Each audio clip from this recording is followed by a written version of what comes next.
నూతన సంవత్సర శుభాకాంక్షలతో హరీష్ అకాడమీ అందిస్తోంది అన్ని ఆన్లైన్ కోర్సులపై discount offers. Group 2, SI, constable, GPO, JLM and JL, DL full course ఏదైనా ₹499 మాత్రమే.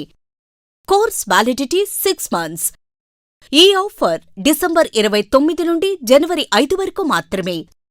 సులభంగా జాబ్ సాధించే విధంగా లెజెండరీ ఫ్యాకల్టీచే రూపొందించబడిన standard and updated online classes.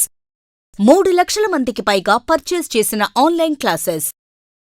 మరెందుకు ఆలస్యం? వెంటనే హరీష్ అకాడమీ యాప్ను డౌన్లోడ్ చేసుకోండి, విజయం సాధించండి. Harish the best academy. Phone 8341116915.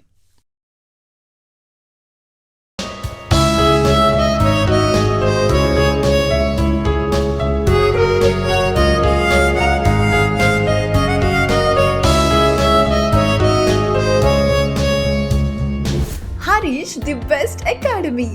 Good evening everyone. Welcome to Harish Academy. Today we will discuss December 30th current affairs in detail. ఇవాళ మన first topic 22nd Parsi Maha and Ol Chiki centenary celebrations. 22వ పార్సీ మహా మరియు ఓల్ చికి శతాబ్ది ఉత్సవాలు. ఈ ఉత్సవాలకి ప్రెసిడెంట్ ద్రౌపది ముర్ము గారు అటెండ్ అయ్యారు. ఈ సెలబ్రేషన్స్ జార్ఖండ్లోని జంషెడ్పూర్లో జరిగాయి. జార్ఖండ్లోని జంషెడ్పూర్లో. మనం ఇక్కడ తెలుసుకోవాల్సింది ఫస్ట్, ఈ ఓల్ చికి శతాబ్ది ఉత్సవాలు అంటే ఏంటి? ఓల్ చికి మనం ప్రీవియస్ క్లాస్లో డిస్కస్ చేసుకున్నాం. ఇటీవల ప్రెసిడెంట్ ద్రౌపది ముర్ము గారు సంతాలీ లాంగ్వేజ్లో కాన్స్టిట్యూషన్ని రిలీజ్ చేశారు. సంతాలీ భాషలో రాజ్యాంగాన్ని విడుదల చేశారు. మరి ఆ సంతాలీ లాంగ్వేజ్కి స్క్రిప్ట్ వచ్చేసి ఓల్ చికి అని చెప్పేసి మనం తెలుసుకున్నాం. ఓల్ చికి. ఇప్పుడు ఆ ఓల్ చికి స్క్రిప్ట్ అనేది ఏర్పాటయ్యి 100 years పూర్తయిన సందర్భంగా సెంటినరీ సెలబ్రేషన్స్, శతాబ్ది ఉత్సవాలు సెలబ్రేట్ చేసుకోవడం జరిగింది. జార్ఖండ్లోని జంషెడ్పూర్లో ఈ సెలబ్రేషన్స్ జరిగాయి.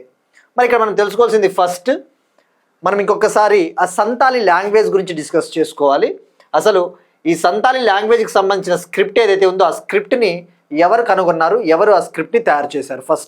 ఫస్ట్ మనము 8th షెడ్యూల్ గురించి మరొకసారి తెలుసుకోవాలి. ఎందుకంటే న్యూ సబ్స్క్రైబర్స్ ఉంటారు కాబట్టి ఇటువంటి కాన్సెప్ట్స్ డిస్కస్ చేసుకునేటప్పుడు బ్యాక్గ్రౌండ్ నుంచి వస్తేనే మనకు అర్థమవుతుంది.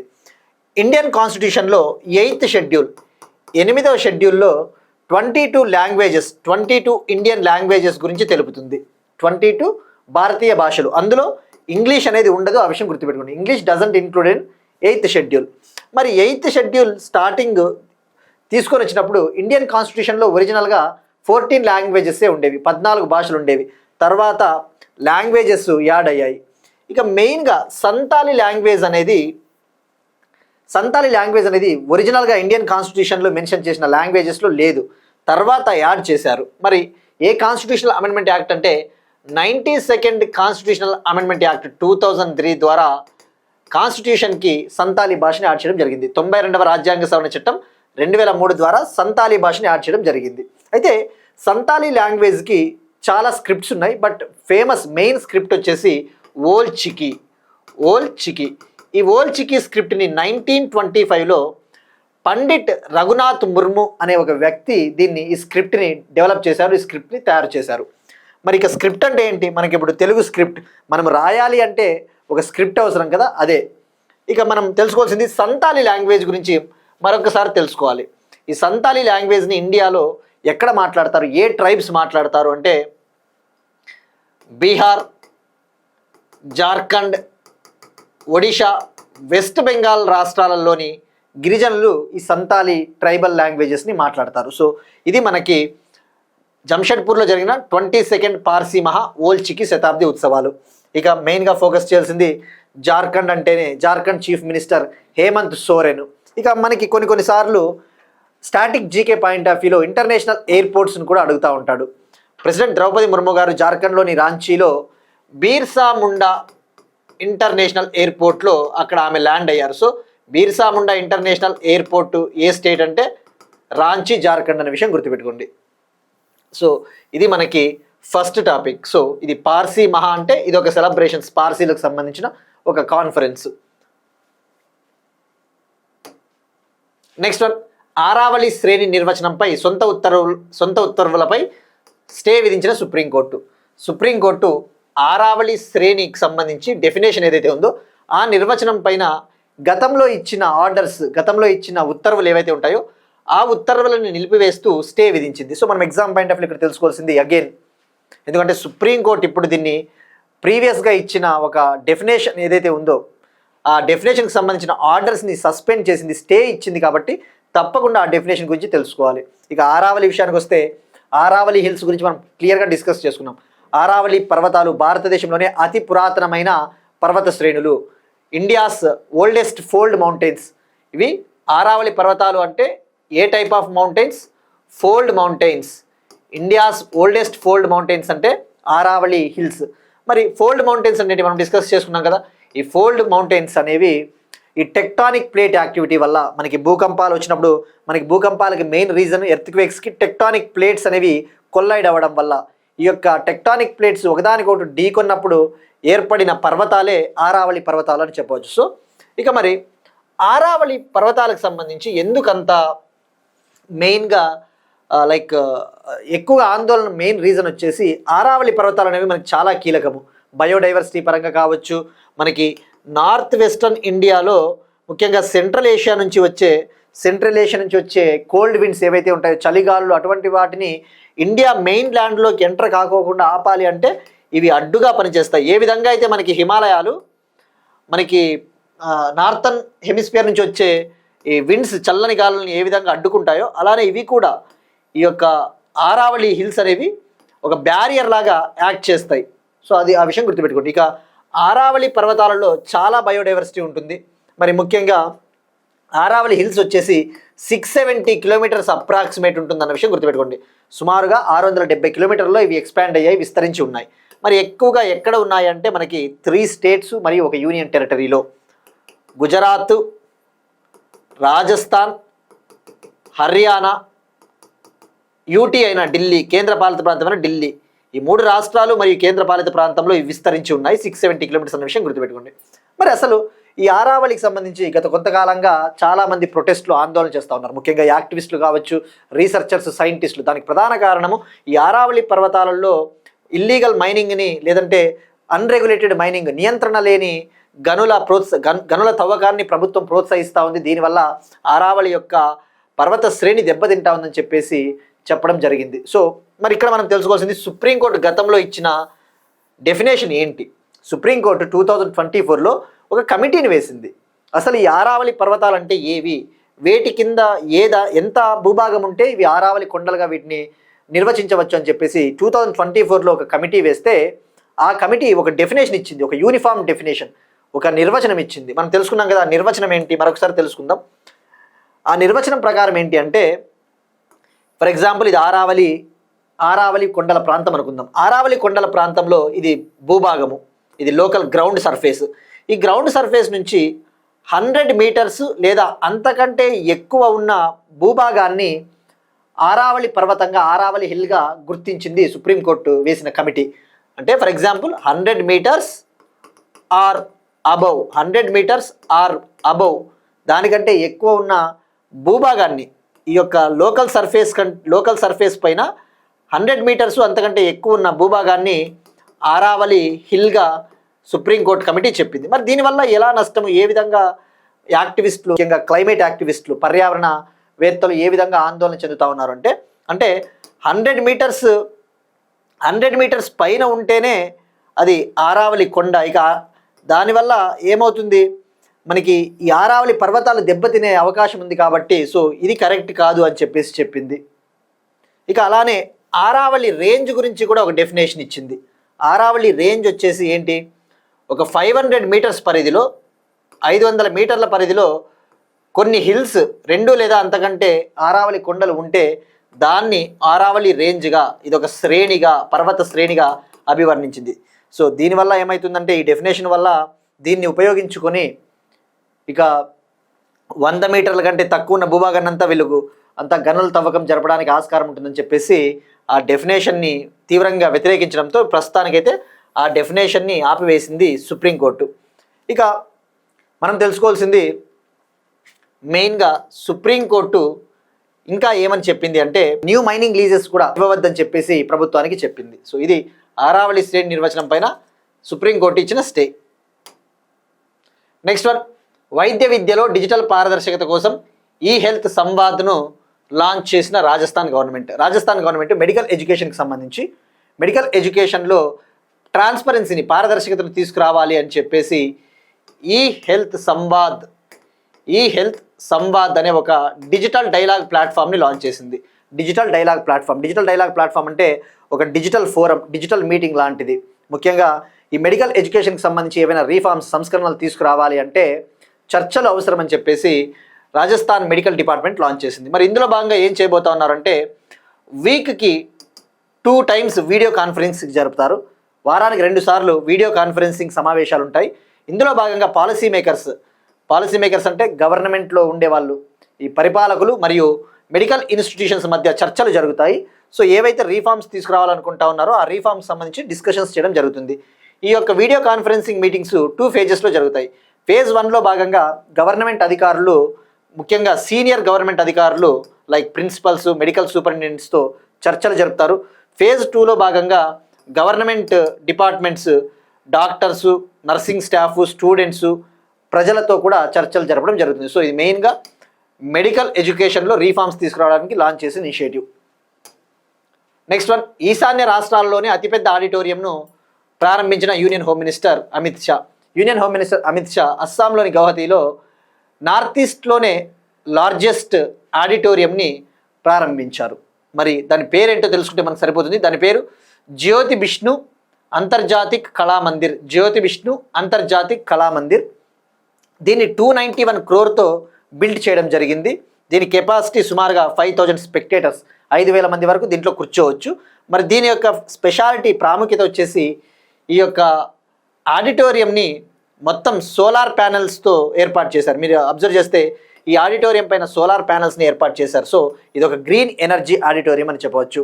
గ్రీన్ ఎనర్జీ ఆడిటోరియం తద్వారా సోలార్ ఎనర్జీని ఉత్పత్తి చేయడం ద్వారా ఎనర్జీ కన్జంప్షన్ని తగ్గించవచ్చు. తద్వారా గ్రీన్ హౌస్ గ్యాస్ ఎమిషన్స్, కర్బన ఉద్గారాలని తగ్గించవచ్చు. మనం టార్గెట్ పెట్టుకున్నాం కదా, 2070 కల్లా నెట్ జీరో ఎమిషన్స్ని సాధించాలి. 2070 కల్లా కర్బన ఉద్గారాలను 0కు తీసుకురావాలంటే ఇటువంటి ఇనిషియేటివ్స్ చాలా హెల్ప్ అవుతాయి. సో ఇక్కడ పేరు గుర్తుపెట్టుకోండి, north east regions largest auditorium Jyoti Bishnu Antarjatik Kalamandir. Next one, Andhra Pradesh ప్రభుత్వ సలహాదారులుగా doctor Mantena, cartoonist Sridhar. Andhra Pradesh government 3 మెంబర్స్ని అడ్వైజర్స్గా నియమించింది. ప్రభుత్వ సలహాదారులుగా నియమించడానికి ప్రధాన కారణము డిఫరెంట్ డిపార్ట్మెంట్స్కి సంబంధించి వాళ్ళు కీలకమైన నిర్ణయాలు, కీలకమైన సలహాలు ఇవ్వడం జరుగుతుందన్నమాట. సో ఇక్కడ మనం తెలుసుకోవాల్సింది వాళ్ళు ఎవరు. ఒకరు వచ్చేసి ఫేమస్ ప్రకృతి వైద్య రంగ నిపుణులు డాక్టర్ మంతెన సత్యనారాయణ రాజుని ఆంధ్రప్రదేశ్ గవర్నమెంట్ ప్రకృతి వైద్య సలహాదారుగా నియమించడం జరిగింది. అలానే ఫేమస్ జర్నలిస్ట్, ప్రముఖ కార్టూనిస్ట్ శ్రీధర్గా పరిచయమైన, సుపరిచితులైన పోచంపల్లి శ్రీధర్ రావును మాస్ కమ్యూనికేషన్ డిపార్ట్మెంట్లో అడ్వైజెస్ ఇవ్వడం కోసం, సలహాలు ఇవ్వడం కోసం నియమించడం జరిగింది. అలానే దేవాదాయ శాఖ సలహాదారుగా చుండూరి సీతారామాంజనేయ ప్రసాద్ని నియమించడం జరిగింది. ఎండోమెంట్ డిపార్ట్మెంట్కి అడ్వైజర్గా చుండూరి సీతారామాంజనేయ ప్రసాద్ని నియమించడం జరిగింది. వీళ్ళు ముగ్గురు కూడా 2 years పాటు పదవుల్లో ఉంటారు, 2 ఏళ్ల పాటు పదవుల్లో కొనసాగుతారు. నెక్స్ట్ వన్, ఆంధ్రప్రదేశ్ క్యాబినెట్ కొన్ని ఇంపార్టెంట్ డెసిషన్స్ తీసుకునింది. క్యాబినెట్ భేటీలో కొన్ని కీలకమైన నిర్ణయాలు తీసుకునింది. మనకి ఎగ్జామ్ పాయింట్ ఆఫ్ వ్యూలో ఆ కీలకమైన క్యాబినెట్ నిర్ణయాలు ఏవో తెలుసుకుంటే సరిపోతుంది. ఆంధ్రప్రదేశ్ గవర్నమెంట్ ఆంధ్రప్రదేశ్లో విలేజ్ సెక్రటరేట్ వ్యవస్థ ఏదైతే ఉందో గ్రామ మరియు వార్డు సచివాలయ వ్యవస్థ పేర్లను మార్చాలని చెప్పేసి నిర్ణయం తీసుకునింది. దానికి సంబంధించి ఒక ఆర్డినెన్స్ను కూడా జారీ చేయబోతా ఉంది. సో విలేజ్ సెక్రటరేట్ గత ప్రభుత్వం లాంచ్ చేసిన విలేజ్ సెక్రటరేట్ సిస్టమ్ పేరుని చేంజ్ చేయాలని చెప్పేసి ప్లాన్ చేస్తూ ఉంది. సో దానికి సంబంధించి నిర్ణయం కూడా తీసుకునింది. సో ఇక్కడ మనం తెలుసుకోవాల్సింది, మరి ఆ విలేజ్ వార్డ్ సెక్రటరేట్ సిస్టమ్ని ఎప్పుడు లాంచ్ చేసింది అంటే గత ప్రభుత్వం 2019లో అక్టోబర్ 2న గాంధీ జయంతి రోజున 2019లో లాంచ్ చేయడం జరిగింది. దీని ముఖ్య ఉద్దేశము విలేజ్ పీపుల్కి అవసరమైన సర్వీసెస్, మోర్ దాన్ 500 సర్వీసెస్, 500కు పైగా సేవలను అందించే ఉద్దేశంతో దీన్ని లాంచ్ చేయడం జరిగింది. మరి ఆ గ్రామ వార్డు సచివాలయాల పేర్లను ఇప్పుడు స్వర్ణ గ్రామం, స్వర్ణ వార్డుగా పేరు మార్చడం జరిగింది. గుర్తుపెట్టుకోండి, స్వర్ణ గ్రామం, స్వర్ణ వార్డు. అలానే ఆంధ్రప్రదేశ్ గవర్నమెంట్ తిరుపతి డిస్టిక్లో దుగరాజపట్నం పోర్టుని డెవలప్ చేయాలని చెప్పేసి ఒక నిర్ణయం తీసుకునింది. ఆ దుగరాజపట్నం పోర్టు వద్ద ఒక షిప్ బిల్డింగ్ క్లస్టర్ నౌకా నిర్మాణ కేంద్రాన్ని కూడా సెటప్ చేయాలి, ఏర్పాటు చేయాలని చెప్పేసి నిర్ణయం తీసుకునింది. మరి ఇక్కడ మనం తెలుసుకోవాల్సింది Dugarajapatnam ship building cluster. Dugarajapatnam అనేది ఇప్పుడు తిరుపతి డిస్టిక్ కిందకు వస్తుంది. ఈ దుగరాజపట్నంలో ఒక మెగా షిప్ బిల్డింగ్ క్లస్టర్ అంటే నౌకా నిర్మాణానికి సంబంధించిన నౌకల నిర్మాణం కావచ్చు, అటువంటి వాటికి సంబంధించి ఒక క్లస్టర్ను డెవలప్ చేయాలని చెప్పేసి నిర్ణయం తీసుకునింది. మరి దీనికి సంబంధించి ఆంధ్రప్రదేశ్ గవర్నమెంట్ రీసెంట్గా గుజరాత్లో జరిగిన నేషనల్ మ్యారిటైమ్ కాన్ఫరెన్స్లో ministry of ports shipping water ways మంత్రిత్వ శాఖ కింద ఉండే విశాఖపట్నం పోర్ట్ అథారిటీతో ఒక ఒప్పందం కూడా కుదుర్చుకునింది. ఆంధ్రప్రదేశ్ ప్రభుత్వం ఈ దుగరాజపట్నం షిప్ బిల్డింగ్ క్లస్టర్ని డెవలప్ చేయడం కోసం ఆంధ్రప్రదేశ్ గవర్నమెంట్ విశాఖపట్నం పోర్ట్ అథారిటీతో ఒప్పందం కూడా కుదుర్చుకునింది అన్న విషయం గుర్తుపెట్టుకోండి. మరి దీనికోసం ఒక స్పెషల్ పర్పస్ వెహికల్ని కూడా ఏర్పాటు చేయబోతా ఉన్నారు. ఇక అలానే దీన్ని నిర్మించడానికి ఎస్టిమేటెడ్ కాస్ట్ వచ్చేసి సుమారుగా 29,253 crore 29,253 కోట్ల ఖర్చుతో దీన్ని నిర్మించబోతా ఉన్నారు. ఇండియా 2047 కల్లా టాప్ షిప్ బిల్డింగ్ నేషన్స్లలో ఉండాలి, టాప్ 5 షిప్ బిల్డింగ్ నేషన్లో ఉండాలి అని చెప్పేసి ప్లాన్ చేస్తూ ఉంది. నెక్స్ట్ వన్, ఇక ఆంధ్రప్రదేశ్ గవర్నమెంట్ జిల్లాల సంఖ్యను పెంచాలని చెప్పేసి ఒక నిర్ణయం తీసుకునింది. దానికి సంబంధించి అప్రూవల్ కూడా ఇవ్వడం జరిగింది. ఇప్పుడు ఆంధ్రప్రదేశ్లో మరో 2 కొత్త జిల్లాలు రాబోతూ ఉన్నాయి. సో ఓవరాల్గా 26 నుంచి 28కి డిస్టిక్స్ పెరిగాయన్నమాట. గతంలో మనం ఏమైనా డిస్కస్ చేసుకున్నాం, ఆంధ్రప్రదేశ్ గవర్నమెంట్ పోలవరము, మార్కాపురము, మదనపల్లె డిస్టిక్ని ఏర్పాటు చేయాలని చెప్పేసి అనుకుంటా ఉంది అని అనుకున్నాం. కానీ ఆంధ్రప్రదేశ్ గవర్నమెంట్ ప్రస్తుతానికైతే మదనపల్లె పేరిట ఒక కొత్త డిస్టిక్ని ఏర్పాటు చేయడం లేదు. ఆల్రెడీ ఉన్న అన్నమయ్య డిస్టిక్ని కంటిన్యూ చేస్తూ అన్నమయ్య డిస్టిక్ యొక్క హెడ్ క్వార్టర్స్ ప్రధాన కేంద్రాన్ని మారుస్తూ ఉంది అంతే. సో ఇప్పుడు ఓవరాల్గా గుర్తుపెట్టుకోవాల్సింది టోటల్ డిస్టిక్స్ 28. మరి ఆ 2 న్యూ డిస్టిక్స్ వచ్చేసి పోలవరము, మార్కాపురం డిస్టిక్. పోలవరంకి హెడ్ క్వార్టర్స్గా రంపచోడవరం ఉంటుంది. ఇక అన్నమయ్య జిల్లాను అలానే కొనసాగించబోతా ఉన్నారు. అయితే దాని కేంద్రాన్ని మాత్రం రాయచోటి నుంచి మదనపల్లెకు మార్చబోతా ఉన్నారు. ఇక అలానే కొత్తగా 5 రెవెన్యూ డివిజన్లకు కూడా ఆంధ్రప్రదేశ్ ప్రభుత్వం ఆమోదం తెలిపింది. సో ఓవరాల్గా ఆంధ్రప్రదేశ్లో ఇప్పుడు 82 రెవెన్యూ డివిజన్స్ రాబోతూ ఉన్నాయి. గతంలో 77 ఉండేవి, ఇప్పుడు కొత్తగా మరో 5 రెవెన్యూ డివిజన్స్. ఇక మరి డిసెంబర్ 31న తుది నోటిఫికేషన్ రాబోతా ఉంది. జనవరి 1 నుంచి పరిపాలన కొనసాగించబోతా ఉంది. సో ఇక్కడ మనకు మెయిన్గా తెలుసుకోవాల్సింది అలానే కర్నూలు జిల్లాలో ఉన్న ఆదోని మండలాన్ని 2గా డివైడ్ చేయబోతున్నారు. కర్నూలు జిల్లాలో ఉన్న ఆదోని మండలాన్ని 2గా విభజించబోతా ఉన్నారు. సో ఇప్పుడు ఒక కొత్త మండలం రాబోతా ఉంది. ఆ మండలం పేరే పెద్ద హరివనం. ఎక్కడ అంటే ఇది కర్నూలు డిస్టిక్లోనే ఆదోని మండలాన్ని డివైడ్ చేస్తూ ఉన్నారు కాబట్టి. ఇక అలానే వెస్ట్ గోదావరి డిస్టిక్ పెనుగొండ గ్రామాన్ని పేరు మార్చడం జరిగింది. పశ్చిమ గోదావరి జిల్లా పెనుగొండ గ్రామం పేరును వాసవి పెనుగొండగా మార్చబోతా ఉన్నారు. సో ఇది మనకి బేసిక్ ఇన్ఫర్మేషన్ అండి. మనకి జస్ట్ దీంట్లో ఉన్న ఇన్ఫర్మేషన్ ఎసెన్స్ తీసుకుంటే సరిపోతుంది. ఇక అలానే మరి ఇక్కడ మనం తెలుసుకోవాల్సింది ఇప్పుడు 2 కొత్త డిస్టిక్స్ వస్తూ ఉన్నాయి కాబట్టి ఆ కొత్త డిస్టిక్లో ఎన్ని మండలాలు ఉండబోతా ఉన్నాయి కూడా ఒకసారి మనం తెలుసుకోవాలి. రంపచోడవరం కేంద్రంగా ఏర్పాటు కాబోతా ఉన్న పోలవరంలో 12 మండలాలు ఉండబోతా ఉన్నాయి, 12 మండల్స్. ఇక మార్కాపురం డిస్టిక్లో 21 మండల్స్, గుర్తుపెట్టుకోండి 21 మండల్స్. ఇక మనం తెలుసుకోవాల్సింది ఆంధ్రప్రదేశ్లో అత్యధిక మండలాలు ఏ డిస్టిక్లో ఉన్నాయంటే హైయెస్ట్ మండలాలు కడప డిస్టిక్. ఇప్పటి వరకు కడపలో 36 మండలాలు ఉంటే ఇప్పుడు 40 మండలాలకి ఈ సంఖ్య పెరగబోతా ఉంది. ఇక పాపులేషన్ పరంగా చూస్తే తిరుపతి డిస్టిక్ ఫస్ట్ ప్లేస్లో ఉంది. జనాభా పరంగా తిరుపతి అగ్రస్థానంలో ఉంది. ఇక రంపచోడవరం కేంద్రంగా ఏర్పాటు కాబోతా ఉన్న పోలవరం అనేది అతి తక్కువ జనాభా కలిగిన జిల్లా కానుంది. లోయెస్ట్ పాపులేషన్ డిస్టిక్ ఏది అంటే పోలవరం డిస్టిక్. సో ఇది మనకి basic highlights. Next one, Kakoi reserve ఫారెస్ట్లో తొలిసారిగా కనిపించిన క్లౌడెడ్ చిరుతపులి. మనకి బయోడైవర్సిటీలో ఒక్కొక్క నేషనల్ పార్క్లో కావచ్చు, ఒక వైల్డ్ లైఫ్ శాంక్చురీలో కొన్నిసార్లు కొత్తగా లేదంటే తొలిసారిగా కొన్ని యానిమల్స్ కనబడతా ఉంటాయి. మనకి ఎగ్జామ్ పాయింట్ ఆఫ్ వ్యూలో అవి ఎక్కడ కనబడ్డాయో తెలుసుకుంటే సరిపోతుంది. కకోయ్ రిజర్వ్ ఫారెస్ట్ ఇది అస్సాం. రిజర్వ్ ఫారెస్ట్ అంటే ఒక ప్రొటెక్టెడ్ ఫారెస్ట్ అని అర్థము. ఇది అస్సాంలో ఉంది. ఈ కకోయ్ రిజర్వ్ ఫారెస్ట్లో ఫస్ట్ టైం క్లౌడెడ్ చీతా కనబడింది అనమాట. సో క్లౌడెడ్ చీతా అంటే మీరు ఇక్కడ చూస్తే అంతా మచ్చలు మాదిరి ఉన్నాయి. సో మరి ఇప్పుడు మనకి ఎగ్జామ్ పాయింట్ ఆఫ్లో తెలుసుకోవాల్సినది దాని ఐయూసిఎన్ స్థితి, international union for conservation of nature ఐయూసిఎన్ స్థితి ఏంటి? ఐయూసిఎన్ స్థితి వల్నరబుల్ అంటే దుర్బలంగా ఉంది. ఐయూసిఎన్ స్థితి దుర్బలంగా ఉంది. ఇది schedule 1 wild life protection act 1972లో షెడ్యూల్ 1 యానిమల్. మరి గతంలో ఇది ఎక్కడైనా కనిపించిందా అంటే ఇంతకుముందు ఈ క్లౌడెడ్ లెపర్డ్ అనేది అస్సాంలోని Kaziranga national park, Manas national park, Nameri national పార్క్లో ఆల్రెడీ గతంలో కనిపించింది. బట్ కకోయ్ రిజర్వ్ ఫారెస్ట్లో మాత్రం ఫస్ట్ టైం కనబడింది అనే విషయం గుర్తుపెట్టుకోండి. నెక్స్ట్ వన్, గంగా బేసిన్లో ఇసుక దిబ్బ గూడు కట్టే పక్షుల సంతానోత్పత్తి ఆవాసాలను రక్షించే ప్రాజెక్టుకు ప్రభుత్వం ఆమోదం తెలిపింది. అగైన్ బయోడైవర్సిటీకి సంబంధించి గవర్నమెంట్ ఆఫ్ ఇండియా ఒక కీలకమైన నిర్ణయం తీసుకునింది. ముఖ్యంగా ఈ యొక్క ఇసుక దిబ్బలలో గూడు కట్టే పక్షుల సంతానోత్పత్తి హ్యాబిటాట్స్ ఆవాసాలను రక్షించే ప్రాజెక్టుకు ఆమోదం తెలిపింది. మరి అటువంటి బర్డ్స్ ఏముంటాయి అంటే మనకి ఇసుక దిబ్బలలో ఇసుకలో గుడ్లు పెడతా ఉంటాయి. ఉదాహరణకు ఇండియన్ స్కిమ్మర్ అనే ఒక బర్డ్, ఇండియన్ స్కిమ్మర్ అనే ఒక పక్షి, ఇది ఒక మైగ్రేటరీ బర్డ్, ఇండియాలో కనబడే ఒక వలస పక్షి. మరి ఇటువంటివి శాండ్ బార్ నెస్టింగ్ బర్డ్స్ అంటారు. వీటిని శాండ్ బార్ నెస్టింగ్ బర్డ్స్ అంటే ఇసుకలో గుడ్లు పెడతా ఉంటాయి. సో వీటిని రక్షించాలి. ముఖ్యంగా ఎక్కువగా గంగా బేసిన్లో, ఉత్తరప్రదేశ్ చంబల్ బేసిన్, ఈ గంగా చంబల్ బేసిన్లో ఇవి ఎక్కువగా గుడ్లు పెడతా ఉంటాయి. సో వాటి హ్యాబిటాట్స్ని, వాటి ఆవాసాలను ప్రొటెక్ట్ చేయాలి, రక్షించాలి అని చెప్పేసి కేంద్ర ప్రభుత్వము నిర్ణయం తీసుకునింది. న్యూఢిల్లీలో జరిగిన 68వ national mission for clean Ganga executive కమిటీలో ఈ నిర్ణయం తీసుకోవడం జరిగింది.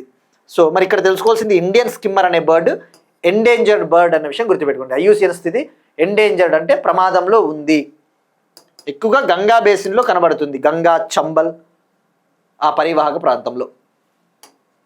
నెక్స్ట్ వన్, డిఫెన్స్కి సంబంధించి పినాకా రాకెట్ని విజయవంతంగా పరీక్షించిన డిఆర్డిఓ.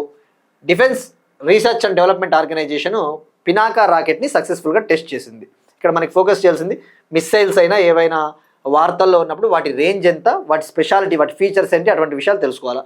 ఇక పినాకా విషయానికి వస్తే ఇది ఒక లాంగ్ రేంజ్ గైడెడ్ రాకెట్.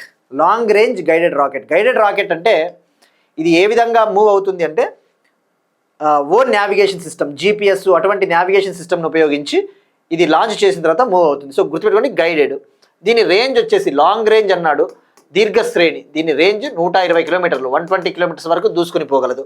దీన్ని డిఆర్డిఓ సక్సెస్ఫుల్గా ఒడిశాలోని చాందీపూర్ వద్ద ఉన్న ఇంటిగ్రేటెడ్ టెస్ట్ రేంజ్ నుంచి సక్సెస్ఫుల్గా టెస్ట్ చేసింది. సో ఇక్కడ మనం తెలుసుకోవాల్సింది ఇటువంటివి వార్తల్లో ఉన్నప్పుడు దీన్ని ఎవరు డెవలప్ చేశారు. ఇక్కడ మీరు చూస్తే ఇమేజ్లో దీన్ని ఒక ట్రక్ నుంచి లాంచ్ చేస్తూ ఉన్నారు. ఒక ట్రక్ నుంచి, ఇక్కడ ఈ ట్రక్ నుంచి ఇటువంటి పినాకా రాకెట్స్ని లాంచ్ చేయడం జరుగుతుంది. మళ్ళీ ఇటువంటి ఒక్కొక్క ట్రక్ 12 రాకెట్స్ని క్యారీ చేయగలదు. 12 పినాకా రాకెట్లను ఇది క్యారీ చేయగలదు. సో మరి దీన్నే మల్టీ బ్యారెల్ రాకెట్ అని కూడా అంటారు, మల్టీ బ్యారెల్ పినాకా రాకెట్. మరి దీన్ని డెవలప్ చేసింది, దీన్ని అభివృద్ధి చేసింది డిఆర్డిఓకి చెందిన కొన్ని ల్యాబొరేటరీలు. గుర్తుపెట్టుకోండి, డిఆర్డిఓ అనేది 1958లో ఏర్పాటైంది. 1958లో దీనికి చైర్మన్గా ప్రస్తుతం సమీర్ వి కామత్ అనే వ్యక్తి ఉన్నారు. దీని హెడ్ క్వార్టర్స్ న్యూఢిల్లీ. ఇది మినిస్ట్రీ ఆఫ్ డిఫెన్స్ కింద ఉండే ఒక రీసెర్చ్ వింగ్, రక్షణ మంత్రిత్వ శాఖ కింద ఉండే ఒక R&D విభాగము. దీంట్లో సుమారుగా మోర్ దాన్ 50 ల్యాబొరేటరీస్ ఉంటాయి. డిఆర్డిఓ అనేది it's a network of more than 50 laboratories, 50కి పైగా ల్యాబొరేటరీల నెట్వర్క్ డిఆర్డిఓ.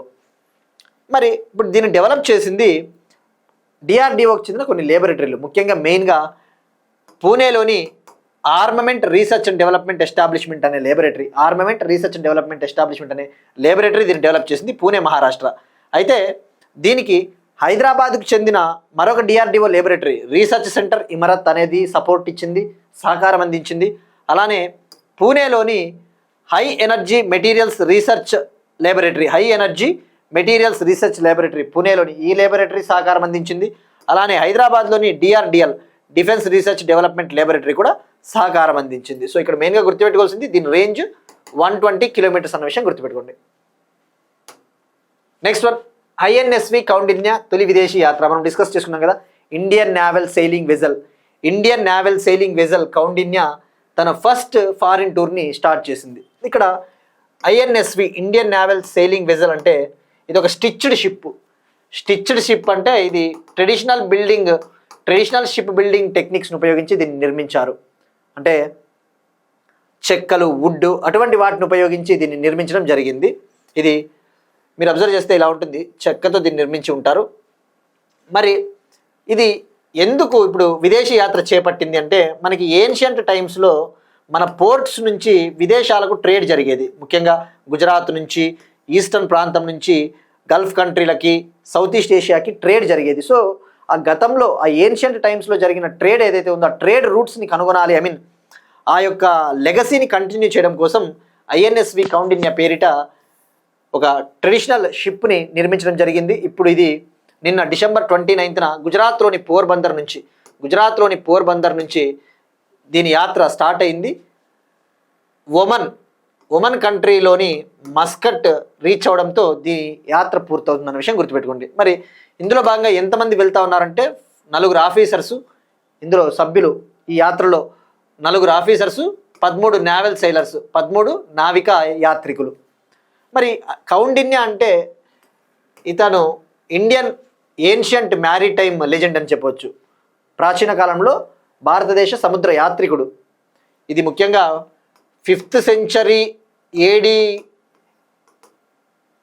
మెరైనర్ అని చెప్పవచ్చు. 5వ శతాబ్దానికి సంబంధించిన మెరైనర్. ముఖ్యంగా అజంతా కేవ్స్కి వెళ్తే, అజంతా గుహలకి, అక్కడ అజంతా గుహలలో ఈ ఐఎన్ఎస్వి కౌండిన్య పేరిట ఒక షిప్ అనేది అప్పట్లోనే ఆ గుహలలో చెక్కి ఉంటారు.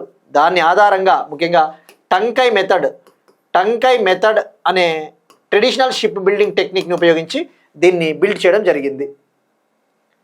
ఇక మరి దీనికి ఐఎన్ఎస్వి సెయిలింగ్ వెజిల్కి స్కిప్పర్గా అంటే కెప్టెన్గా ఎవరున్నారు అంటే కమాండర్ వికాస్ ష్యూరన్. ఇక మరి దీన్ని బిల్డ్ చేసింది మినిస్ట్రీ ఆఫ్ కల్చర్, సాంస్కృతిక మంత్రిత్వ శాఖ, మరియు ఇండియన్ నేవీ, మరియు గోవాకు చెందిన ఒక షిప్ బిల్డింగ్ కంపెనీ, గోవాకు చెందిన ఒక ప్రైవేట్ షిప్ బిల్డింగ్ కంపెనీ అన్న విషయం గుర్తుపెట్టుకోండి. Next one, richest Indian origin CEO, భారతదేశ మూలాలున్న అత్యంత ధనవంతులైన CEO. Hurun India rich list 2025 ఒక లిస్ట్ విడుదల చేసింది. ఆ లిస్టు ప్రకారము ఇండియన్ ఆరిజిన్ సిఇఓలలో అంటే భారతీయ మూలాలున్న సిఇఓలలో అత్యంత సంపన్నులు ఎవరున్నారు అని చెప్పేసి ఆ లిస్ట్ విడుదల చేసింది. అందులో టాప్ వచ్చేసి జయశ్రీ ఉల్లాల్ నిలిచింది. ఈమె Arista networks CEO. Next one, persons in news, వార్తల్లో వ్యక్తులు. Documentary film maker S Krishnaswamy గారు మరణించారు. ఈయన తమిళనాడుకు చెందినవారు. ఈయన డాక్యుమెంటరీ ఫిల్మ్ మేకర్ అంటే నిర్మాత, ఎక్కువగా డాక్యుమెంటరీలు నిర్మిస్తూ ఉంటారు. మనకి ఎగ్జామ్ పాయింట్ ఆఫ్ వ్యూలో ఇటువంటి పర్సన్స్ వార్తల్లో ఉన్నప్పుడు వాళ్ళు ఏ రంగానికి చెందిన వాళ్ళు, ఏ స్టేట్కి చెందిన వాళ్ళు, వాళ్ళకి ఏమైనా అవార్డ్స్ ఉన్నాయో తెలుసుకుంటే సరిపోతుంది. ఈయన ఫేమస్ ఒక ఫిల్మ్ని తీశారు, ఇండస్ వ్యాలీ టు ఇందిరాగాంధీ అనే ఒక మూవీ. 2009లో ఈయనకి పద్మశ్రీ వచ్చింది. 2020లో doctor V Shantaram life time achievement award కూడా వచ్చింది. ముఖ్యంగా ఈయన కృష్ణస్వామి అసోసియేట్స్కి ఫౌండర్, వ్యవస్థాపకులు. నెక్స్ట్ వన్, T20 మ్యాచ్లో 8 వికెట్స్ తీసి వరల్డ్ రికార్డ్ సృష్టించిన Bhutan spinner Sonam Yeshey. International T20 మ్యాచ్లో భూటాన్కు చెందిన స్పిన్నర్ సోనమ్ ఏషే 8 వికెట్స్ తీసి వరల్డ్ రికార్డ్ సృష్టించాడు. మనకి ఎగ్జామ్ పాయింట్ ఆఫ్ వ్యూలో ఆ వరల్డ్ రికార్డు ఎవరు నెలకొల్పారో తెలుసుకుంటే సరిపోతుంది. మ్యాన్మార్తో జరిగిన మ్యాచ్లో 7 రన్స్ ఇచ్చి 8 వికెట్స్ తీశాడు. So world record. ఇక ఇవాళ క్వశ్చన్ చూస్తే మనం డిస్కస్ చేసుకున్న టాపిక్ వీరబాల దివాస్ని మనం ఎప్పుడు సెలబ్రేట్ చేసుకుంటాం. ఇటీవల వీరబాల దివాస్ గురించి డిస్కస్ చేసుకున్నాం కదా, దీనికి ఆన్సర్ ట్రై చేయండి. ఇక నిన్న అడిగిన క్వశ్చన్కి రాష్ట్రీయ ప్రేరణా స్థల్, దీన్ని ప్రైమ్ మినిస్టర్ మోడీ గారు ఎక్కడ లాంచ్ చేశారంటే ఉత్తరప్రదేశ్లో లక్నోలో. ఇక్కడ 3 విగ్రహాలు లాంచ్ చేశారు. మాజీ ప్రధానమంత్రి అటల్ బిహారీ వాజ్పేయి, అలానే దీన్ దయాళ్ ఉపాధ్యాయ గారి విగ్రహము, మరొకటి శ్యామ్ ప్రసాద్ ముఖర్జీ గారి విగ్రహము. ఒక్కొక్క విగ్రహము సుమారుగా 65 అడుగులు, 65 ఫీట్, బ్రాంజ్ స్టాచ్యూస్, కాంస్య విగ్రహాలు. ఇక ప్రీవియస్ ఇయర్స్ క్వశ్చన్స్ చూస్తే ఇటీవల ఆర్ఆర్బీ ఎగ్జామ్స్లలో ఎటువంటి క్వశ్చన్స్ అడిగాడు అని ఒకసారి ఐడియా ఉంటుందండి. International day of yoga 2025 theme అడిగాడు. ఇటీవల జరిగిన 11th international day of yoga theme ఏంటి అడిగాడు. థీమ్ వచ్చేసి యోగా ఫర్ 1 ఎర్త్ 1 హెల్త్. ఇక అలానే 67th నేషనల్ కాన్ఫరెన్స్ జనవరి 2025లో జరిగింది. దాని థీమ్ ఏంటని కూడా అడిగాడు. సో మనకి ఇటీవల మనం డిస్కస్ చేసుకున్నాం కదా, 5th national conference of chief secretaries, అట్లా థీమ్లు అడుగుతా ఉన్నాడు. థీముల పైన ఫోకస్ చేయండి. ఇక అలానే గ్యాలంటరీ అండ్ సర్వీస్ మెడల్స్ ఈ సంవత్సరం ఇండిపెండెన్స్ డే సందర్భంగా ఎంతమందికి ఇచ్చారని చెప్పేసి అడిగాడు. ఎగ్జాక్ట్ ఫిగర్ అడుగుతా ఉన్నాడు, 1090. ఇక అలానే మరాఠా మిలిటరీ ల్యాండ్స్కేప్స్ ఇటీవల యునెస్కో వరల్డ్ హెరిటేజ్ లిస్ట్లో జాయిన్ అయ్యాయి కదా, అందులో ఎన్ని ఫోర్ట్స్ ఉన్నాయంటే 12 ఫోర్ట్స్ మనం డిస్కస్ చేసుకున్నాం. ఇక అలానే climate change performance index 2025 prepare చేయడం కోసం ఎన్ని కంట్రీస్ను ఎన్ని దేశాలను పరిగణలోకి తీసుకుంటారని అడిగాడు. 63. సో ఇట్లా అడుగుతున్నాడు. మనం ఇటీవల డిస్కస్ చేసుకున్నాం కదా, గ్లోబల్ టెర్రరిజం ఇండెక్స్ 2025లో ఇండియా 14th ప్లేస్లో ఉంది. ఈ గ్లోబల్ టెర్రరిజం ఇండెక్స్ 163 కంట్రీస్ని 163 దేశాలను పరిగణలోకి తీసుకునిందని చెప్పేసి. సో అట్లా అడుగుతా ఉన్నాడు డైరెక్ట్గా, అది ఫోకస్ చేయండి. ఇక ఇవి ఇవాళ కరెంట్ అఫైర్స్. మనం ఒకసారి క్విక్గా రీక్యాప్ చూద్దాం.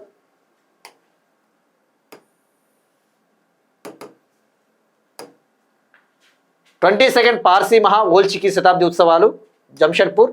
ఆరావళి శ్రేణి నిర్వచనంపై సొంత ఉత్తర్వులపై సుప్రీంకోర్టు స్టే. ఈ హెల్త్ సంవాద్ను లాంచ్ చేసిన రాజస్థాన్. ఈశాన్య రాష్ట్రాల్లోని అతిపెద్ద ఆడిటోరియం గౌహతి. ఆంధ్రప్రదేశ్ ప్రభుత్వ సలహాదారులుగా 3 వ్యక్తులు. గ్రామ వార్డు సచివాలయాల పేర్లు మార్చిన ఆంధ్రప్రదేశ్ ప్రభుత్వము. ఆంధ్రప్రదేశ్లో ఓవరాల్ డిస్ట్రిక్ట్స్ 28. అత్యధిక మండలాలు Kadapa district. Kakoi reserve forest Assam. Ganga బేసిన్లో ఇసుక దిబ్బగూడు కట్టే పక్షుల సంతానోత్పత్తి ఆవాసాలను రక్షించే ప్రాజెక్టుకు గవర్నమెంట్ ఆమోదం. Pinaka rocket. INSV Kaundinya. Richest Indian origin CEO Jayshree Ullal. Famous documentary film maker S Krishnaswamy మరణించారు. T20 మ్యాచ్లో 8 వికెట్స్ తీసి వరల్డ్ రికార్డ్ సృష్టించిన Bhutan spinner Sonam Yeshey. That's it. These are today's current affairs. Will meet you next time and thank you everyone.